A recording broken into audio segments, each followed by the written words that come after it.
Greetings in the name of Jesus Christ. ಯೇಸು ಕ್ರಿಸ್ತನ ಹೆಸರಿನಲ್ಲಿ ನಿಮ್ಮೆಲ್ಲರನ್ನ ಸ್ವಾಗತಿಸುತ್ತೇನೆ. Welcome to this Kannada Sunday service of Ebenezer Ministries.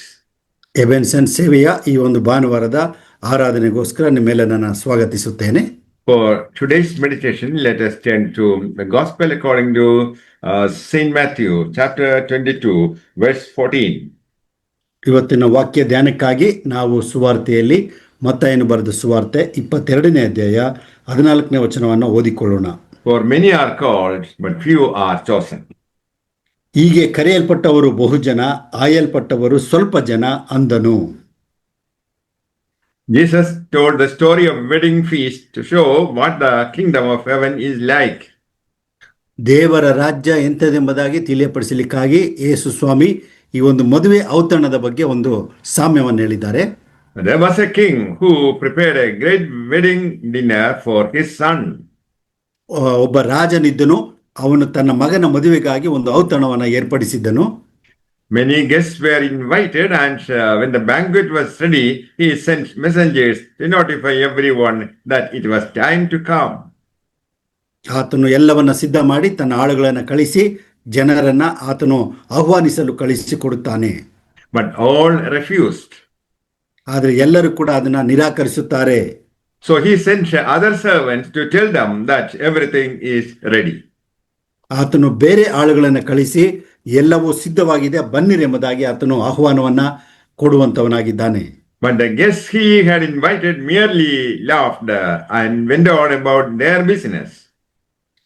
ಆದರೆ ಕರೆಯಲ್ಪಟ್ಟಂತವರು ತಮ್ಮ ತಮ್ಮದೇ ಆದಂತ ಕೆಲಸಗಳಿಗೆ ಹೋಗಿ ಇವರ ಈ ಕಾರ್ಯವನ್ನು ಆತನು ನಿರಾಕರಿಸುತ್ತಾರೆ. Others beat up his messengers and treated them shamefully, even killing some of them. ಕೆಲವರನ್ನ ಅಲಕ್ಷ್ಯ ಮಾಡಿ, ಕೆಲವರನ್ನ ಬೈದು, ಕೆಲವರನ್ನ ಅವರು ಕೊಂದು ಹಾಕಿ ಬಿಡುತ್ತಾರೆ.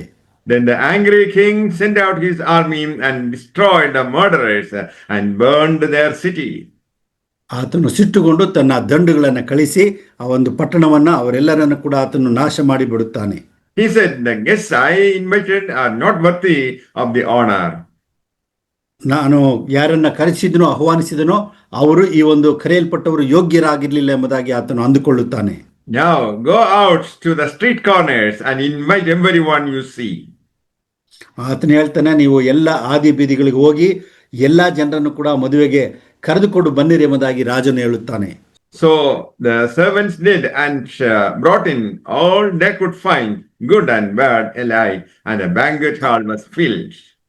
ಆ ಒಂದು ಮದುವೆಯ ಔತಣ ತುಂಬಿಸಲಿಕ್ಕೋಸ್ಕರ ಅವರು ಎಲ್ಲ ಆದಿ ಬೀದಿಗಳಿಗೆ ಹೋಗಿ ಒಳ್ಳೆಯವರನ್ನ ಕೆಟ್ಟವರನ್ನದೇ ಎಲ್ಲರನ್ನು ಕೂಡ ಕರೆದುಕೊಂಡು ಬಂದು ಆ ಮದುವೆಗೆ ಸೇರಿಸುತ್ತಾರೆ. But when the king came in to meet the guests, he noticed a man who wasn't wearing the wedding robe. ಆ ರಾಜನು ಬಂದು ಮದುವೆ ಔತಣ ಕೂಟದಲ್ಲಿ ಕುಳಿತಂತ ಆ ಮದುವೆಯ ಬಟ್ಟೆ ಇಲ್ಲದವನನ್ನ ಆತನು ಗಮನಿಸುತ್ತಾನೆ.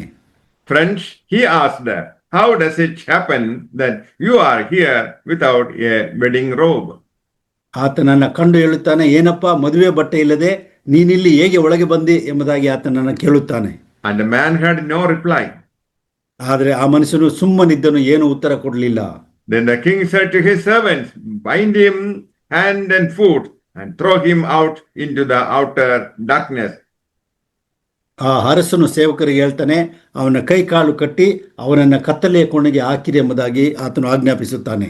In hell there is weeping and gnashing of teeth. ಆ ನರಕದಲ್ಲಿ ಗೋಳಾಟವು, ಕಟಕಟನೆ, ಹಲ್ಲು ಕಡಿಯುಣವು ಇರ್ತದೆ ಎಂಬುದಾಗಿ ಸತ್ಯವೇದ ತಿಳಿಸುತ್ತದೆ. It's a place of eternal separation from God. ಆ ಒಂದು ನರಕವು ದೇವರಿಂದ ಒಂದು ಬೇರ್ಪಟ್ಟಂತ ನಿರಂತರವಾದಂತ ಒಂದು ಸ್ಥಿತಿಯಾಗಿದೆ.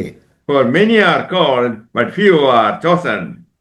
ಹೀಗೆ ಕರೆಯಲ್ಪಟ್ಟವರು ಬಹುಜನ, ಆಯಲ್ಪಟ್ಟಂತವರು ಸ್ವಲ್ಪ ಜನ ಎಂಬುದಾಗಿ ತಿಳ್ಕೊಳ್ಳುತ್ತೇವೆ. Good deeds will not make you eligible to enter heaven. ನಾವು ಒಳ್ಳೆ ಕಾರ್ಯಗಳನ್ನು ಮಾಡಿ ಸ್ವರ್ಗ ರಾಜ್ಯಕ್ಕೆ ಹೋಗಲಿಕ್ಕೆ ಸಾಧ್ಯವಿಲ್ಲ. He was trying to establish his own righteousness. ಆತನು ತನ್ನದೇ ಆದಂತ ನೀತಿಯನ್ನ, ಸ್ವನೀತಿಯನ್ನು ಆತನು ಸ್ಥಾಪನೆ ಮಾಡಿಕೊಳ್ಳಿಕ್ಕೆ ಪ್ರಯತ್ನ ಪಡುವವನಾಗಿದ್ದಾನೆ. Apart from Christ, you cannot enter heaven.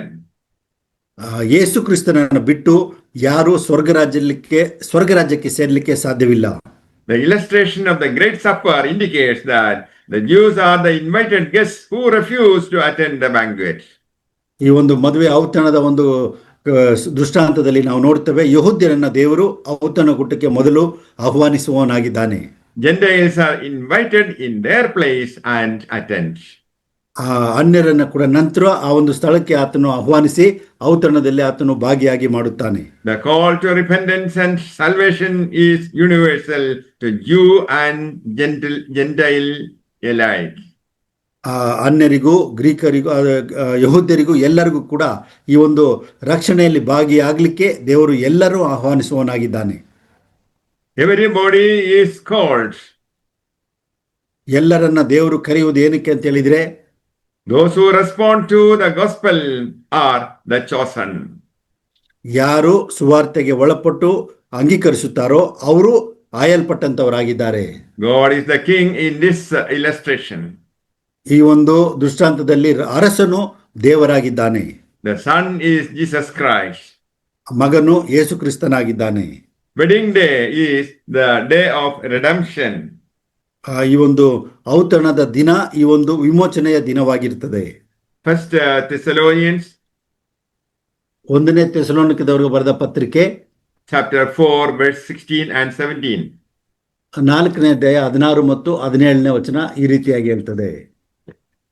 For the Lord himself will come down from heaven with a mighty shout and with a soul-stirring cry of the archangel and a great trumpet call of God, and believers who are dead will be the first to rise to meet the Lord.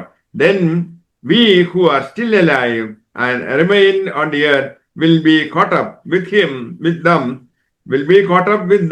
in the clouds to meet the Lord in the air and remain with him forever. 1 Thessalonica 4:16-17 ಕರ್ತನು ತಾನೇ ಆಜ್ಞಾಘೋಷದೊಡನೆಯೂ ಪ್ರಧಾನ ದೂತನ ಶಬ್ದದೊಡನೆಯೂ ದೇವರ ತುತ್ತಿನ ಧ್ವನಿಯೊಡನೆಯೂ ಆಕಾಶದಿಂದ ಇಳಿದು ಬರುವನು. ಆಗ ಕ್ರಿಸ್ತನಲ್ಲಿ ಸತ್ತವರು ಮೊದಲು ಎದ್ದು ಬರುವರು. ಆಮೇಲೆ ಜೀವದಿಂದುಳಿದಿರುವ ನಾವು ಅಂತರಿಕ್ಷದಲ್ಲಿ ಕರ್ತನನ್ನು ಎದುರುಕೊಳ್ಳುವುದಕ್ಕಾಗಿ ಅವರ ಸಂಗಡಲೇ ಮೇಘವಾಹನರಾಗಿ ಪಕ್ಕನೆ ಒಯ್ಯಲ್ಪಡುವೆವು. ಹೀಗಾಗಿ ನಾವು ಸದಾಕಾಲವು ಕರ್ತನ ಜೊತೆಯಲ್ಲಿರುವೆವು. ಆದ ಕಾರಣ ಈ ಮಾತುಗಳಿಂದ ಒಬ್ಬರನ್ನೊಬ್ಬರು ಸಂತೈಸಿರಿ. Revelation chapter 19 verse 9. ಪ್ರಕಟಣೆ 19:9ನೇ ವಚನದಲ್ಲಿ, and the angel dictated this sentence to me: blessed are those who are invited to the wedding feast of the Lamb. And he added, God himself has stated this.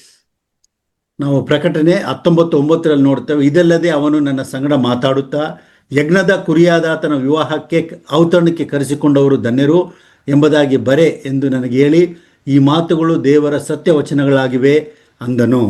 May the Lord bless you all with these words. Amen. ಈ ಒಂದು ವಾಕ್ಯಗಳಿಂದ ದೇವರು ನಿಮ್ಮೆಲ್ಲರೂ ಕೂಡ ಆಶೀರ್ವದಿಸಲಿ. Amen. ಪ್ರಾರ್ಥನೆ ಮಾಡಿಕೊಳ್ಳೋಣ. ಭೂಪರ ಲೋಕಗಳ ಒಡೆಯನಾದ ಪರಲೋಕ ತಂದೆಯಾದ ದೇವರೇ, ಈ ಸಮಯಕ್ಕಾಗಿ ಸ್ತೋತ್ರ. ನಿನ್ನ ಜೀವಳ ವಾಕ್ಯಕ್ಕಾಗಿ ಸ್ತೋತ್ರ. ನಿನ್ನ ಸತ್ಯ ವಚನಗಳನ್ನು ನಾವು ಓದಿಕೊಳ್ಳುವಂತೆ ಮಾಡಿದ್ದಿ. ನಿನ್ನ ಒಂದು ವಿವಾಹದ ಔತಣ ಕೂಟಕ್ಕೆ ಕರೆಯಲ್ಪಟ್ಟಂಥವರು ಧನ್ಯರು ಎಂಬುದಾಗಿ ನಾವು ನೋಡ್ತೇವೆ ಸ್ವಾಮಿ. ತಂದೆ ದೇವರೇ, ನೀನು ಬರುವಾಗ ನೀನು ಬಂದು ನಿನ್ನಲ್ಲಿಗೆ ನಮ್ಮನ್ನು ಕರ್ಕೊಂಡು ಹೋಗುತ್ತೆ. ಅದಕ್ಕಾಗಿ ಸ್ತೋತ್ರ.